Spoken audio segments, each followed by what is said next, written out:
Qu'est-ce que c'est que la mémoire fondamentale? Justement, c'est la mémoire des informations.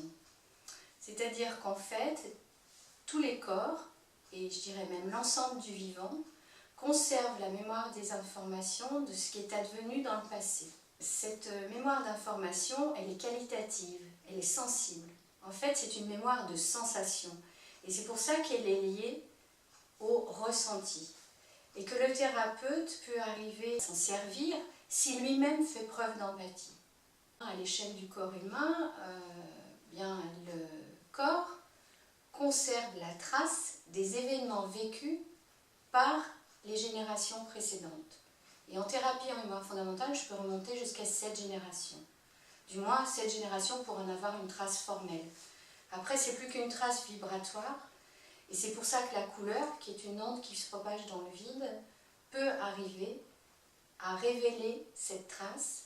Et ensuite, le travail de la thérapie, c'est véritablement de remonter à l'événement ou aux événements qui favorisent la réactivation de cette trace au présent. Concrètement, en fait, tout part de la couleur, puisque c'est la trace fondamentale, c'est la trace de la vibration fondamentale de l'événement. Ensuite, on parle beaucoup de ce qui est ressenti par rapport à cette couleur et de ce que ressent le corps, pourquoi il a posé cette couleur. C'est un double chemin, on part du corps et à la fois de la couleur. Et puis après, on s'aperçoit qu'au travers des mots et au travers de la couleur, au travers des traces, des matériaux qui sont choisis, il y a toute une logique qui se développe.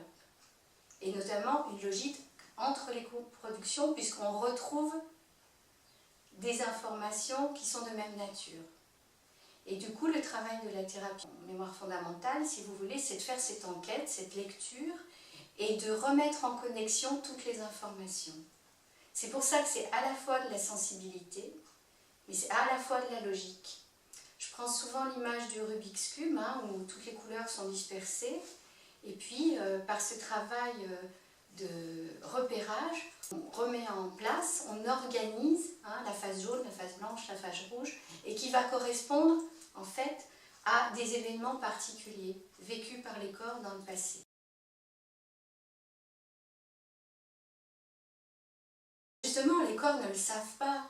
C'est tout ça, toute la douleur des corps. C'est de là d'où vient leur souffrance. C'est qu'en fait, ils le vivent, ils le ressentent. C'est vraiment la base fondamentale de leur mouvement de vie. Et pourtant, ils n'en ont pas l'explication, ils n'en ont pas la compréhension. En fait, je cherche à ce que les effets soient exprimés.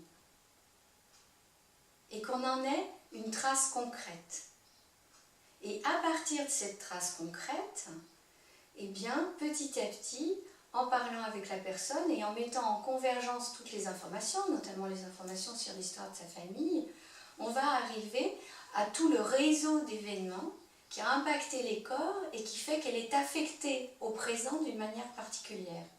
Et c'est ce qu'elle donne à voir quand elle s'exprime. C'est la trace de ses effets, de ses ressentis qu'elle ressent encore mais dont elle ne connaît pas l'origine. Donc en fait, je fais retrouver ce réseau d'événements qui forme moi ce que j'appelle son référentiel et qui fait qu'elle va avoir un seul état, un seul mouvement, une seule évolution. C'est pourquoi le corps a un rôle central dans cette thérapie.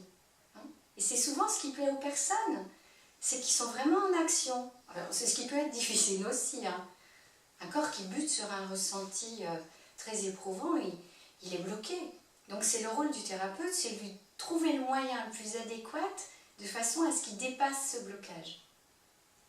Alors il faut trouver le matériau, la couleur, parfois c'est des collages, parfois c'est l'écriture de mots. Voilà. Et c'est ce qu'il y a de passionnant dans ce métier. C'est d'accompagner la personne pour l'aider de la façon la plus proche, la plus adaptée possible pour qu'elle arrive à s'exprimer. C'est pour ça qu'il fallait être peintre avant, être art-thérapeute et que c'est la suite d'une longue construction de pratiques et d'expériences.